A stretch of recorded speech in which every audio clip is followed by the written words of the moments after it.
Hello दोस्तों, मैं अजय कुमार आपका अजय विद मैथ्स में स्वागत करता हूं। तो आज हम परसेंटेज की नेक्स्ट क्लास पढ़ेंगे, जिसमें हम पढ़ने वाले हैं परीक्षा से संबंधित।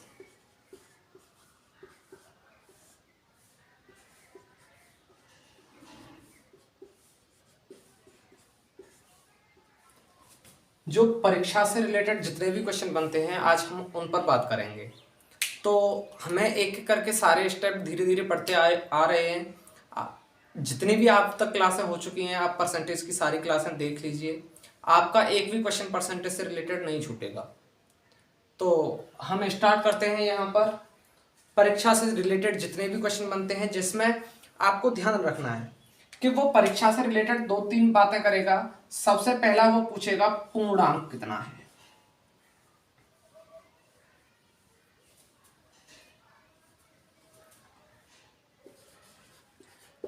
पूर्णांक कितना है। दूसरा आपसे पूछेगा पास प्रतिशत कितना है। प्रतिशत कितना है।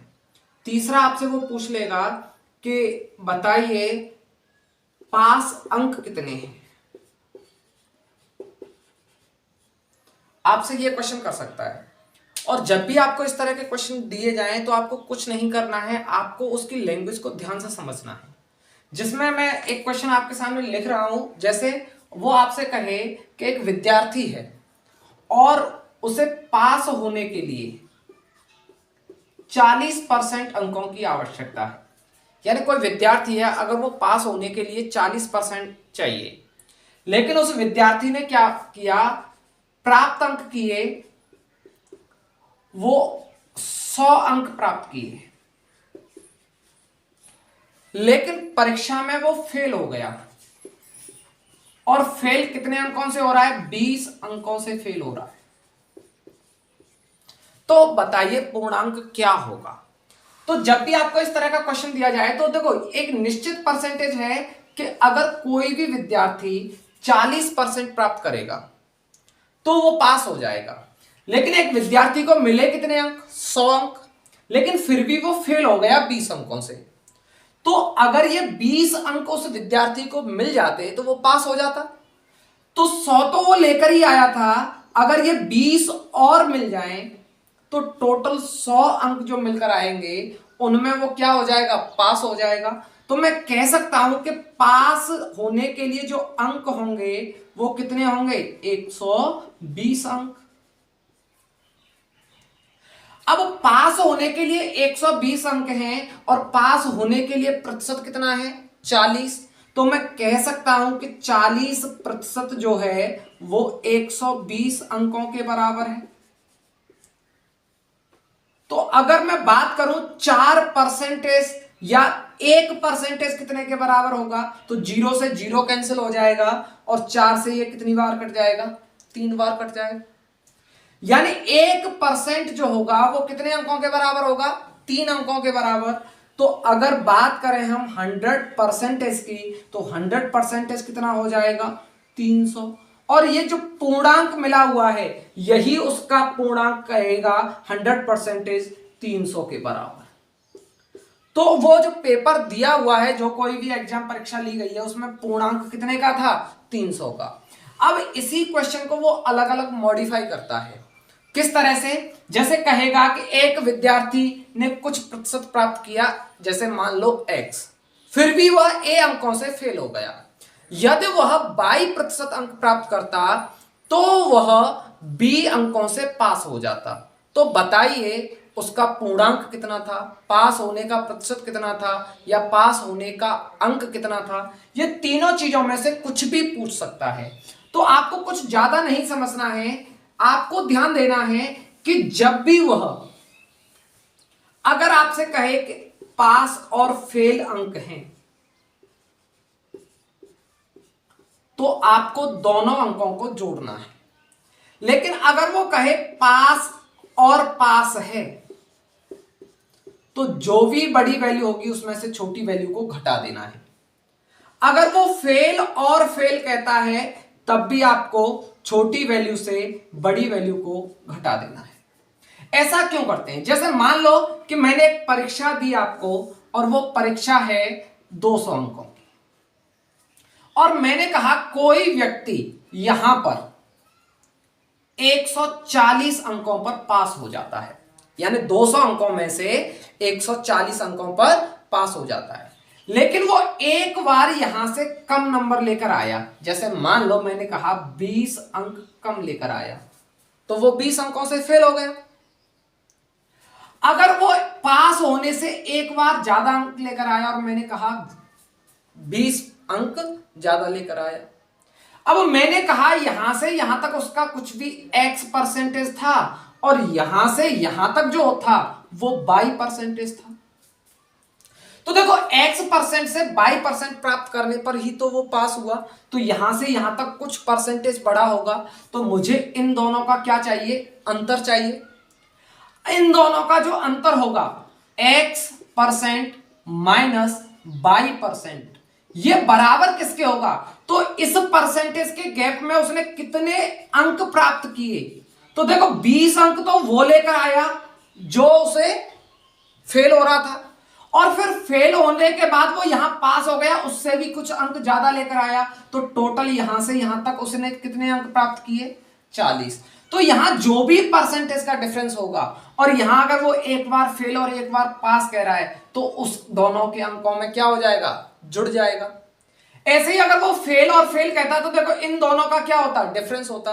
तो इसलिए पास और फेल दिया हो तो जुड़ जाता है, पास और पास दिया हो तो घट जाता है, बड़ी वैल्यू से छोटी वैल्यू, और ऐसे ही फेल दिया हो तब भी घट जाता है। तो उम्मीद करता हूं ये स्ट्रक्चर समझ में आया होगा। तो इसके बाद आपकी स्क्रीन पर जो क्वेश्चन है, आपके बोर्ड पर जो क्वेश्चन है, उसे एक बार पढ़कर देखो और करने का प्रयास करो, फिर मैं आपको बताऊंगा कि आप इस सॉल्यूशन बहुत आराम से कर सकते हो। तो देखो क्या दिया हुआ है, आप एक बार चेक करो। तो उसमें कहा है कोई विद्यार्थी 25% अंक लाता है, फिर भी वह 210 अंकों से फेल हो जाता है। यदि वह 55% अंक लाता तो वह 240 अंकों से पास हो जाता। तो उत्तीर्ण प्रतिशत ज्ञात कीजिए, यह आपसे पूछा गया है। तो देखना पहले कितना प्राप्त कर रहा है वो? 25%, यानी पहले उसने 25% प्राप्त किया, लेकिन फिर भी वो फेल हो गया 210 अंकों से। फेल क्या हो गया? वो फेल हो गया। फिर उसने क्या किया कि 55% प्राप्त किया, यानी उसने मेहनत की और फिर उसने 55% अंक प्राप्त कर लिए, और 55% प्राप्त करने के बाद वो कितने अंकों से पास हो गया? 240 अंकों से पास हो गया।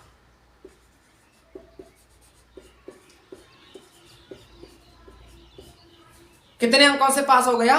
240 अंकों से। तो मैंने आपको बताया है कि परसेंटेज का क्या लेना है आपको? डिफरेंस लेना है। तो यहां से यहां तक का जो अंतर है वो आपको कैलकुलेट करना है। तो कितना अंतर आएगा? 30% का। इसमें से इसे हम घटा देंगे, और देखो यहां फेल कह रहा है और यहां वो पास कह रहा है, तो ये आपस में क्या हो जाएगा? जुड़ जाएगा, और जुड़ने के बाद ये कितना हो जाएगा? 250। कितना हो जाएगा? नहीं, 450, क्योंकि 210 और 240, तो 200 और 200 440 और 10 50, यानी 450, यानी 30% ज्यादा प्राप्त करने पर उसने कितने अंतर कर लिया अंकों में? तो 450 का। तो मैं कह सकता हूं कि 30% की जो वैल्यू है वो 450 अंकों के बराबर है। तो यहां से 1% की वैल्यू क्या होगी? तो 0 से 0 खत्म हो जाएगा, और 3 से ये 15 बार खत्म हो जाएगा। यानी मैं कह सकता हूं कि 1% में वो 15 अंक प्राप्त करता है। तो पूर्णांक क्या होगा? तो मैंने आपको बताया है पूर्णांक निकालने के लिए क्या करते हैं, जो भी दिया हुआ है 1% में, और पूर्णांक हमेशा 100% का होता है, तो इसलिए मल्टीप्लाई कर देते हैं, और पूर्णांक कितना हो जाएगा? 1500। अब उसने पूछा है कि पास होने का प्रतिशत क्या होगा? उत्तीर्ण प्रतिशत। तो देखो आप 1% में कितना मिला है? 15, तो 25% में कितना मिलेगा? 25 गुणा 15, लेकिन क्या वो ये अंक पाकर पास हो जाएगा? नहीं, उसने कहा है 210 अंकों से फेल है, तो 210 अंक उसमें क्या हो जाएंगे? ऐड हो जाएंगे। तो इन दोनों में इसको कैलकुलेशन करना है, तो 15 से ये कितना हो जाएगा? 75, 375 हो जाएगा। 15 पन्ना 75, कैरी साथ रहेगा, 15 दूनी 30 और 7 37। अब इसमें कितना और मिल गया? 210, तो टोटल कितना हो जाएगा? 585। यानी उसे पास होने के लिए कितने अंकों की आवश्यकता है? 585 अंकों की आवश्यकता है। लेकिन उसे पूछा पास होने का प्रतिशत, तो कितने में से प्राप्त किया? ये 1500 से प्राप्त किया।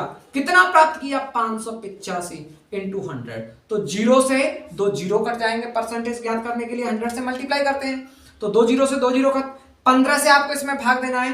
तो आप देखो ऐसे भी कर सकते हो कि ये काट सकते हो 5 से ये एक बार, 5 से ये एक बार, 5 से ये 7 बार, और 5 से ये कट जाएगा 3 बार। अब देखो 3 तरफ के 9, बचेगा कितना? 2 और 3 27। यानी उसे पास होने के लिए 39% अंकों की आवश्यकता होगी। तो उम्मीद करता हूं ये चीजें आपको समझ में आई होंगी। देखो इसे और आसान कैसे बना सकते हैं? मुझे पता है कि 15 अंकों में कितना मिलता है? उसे 1% मिलता है। तो 210 अंकों में कितना मिलता होगा? तो 210 बटे 15। 5 से ये 3 बार कट जाएगा, और 5 से 10 मान लो इसे, 21 इंटू 10, तो 10 2 बार कट जाएगा, और 3 से ये 7 बार, 7 इंटू 2 करेंगे कितना हो जाएगा? 14। तो 25% तो पहले लेकर आ रहा था, अगर ये 14% और मिल जाता तो वो पास हो जाता। तो हम डायरेक्ट यहां 14% जोड़कर कह सकते हैं 39% पर वो पास हो जाएगा। उम्मीद करता हूं आपको ये क्वेश्चन समझ में आया होगा। तो आपका नेक्स्ट क्वेश्चन यहां देखो, जो कुछ भी दिया हुआ है और करने का प्रयास करो।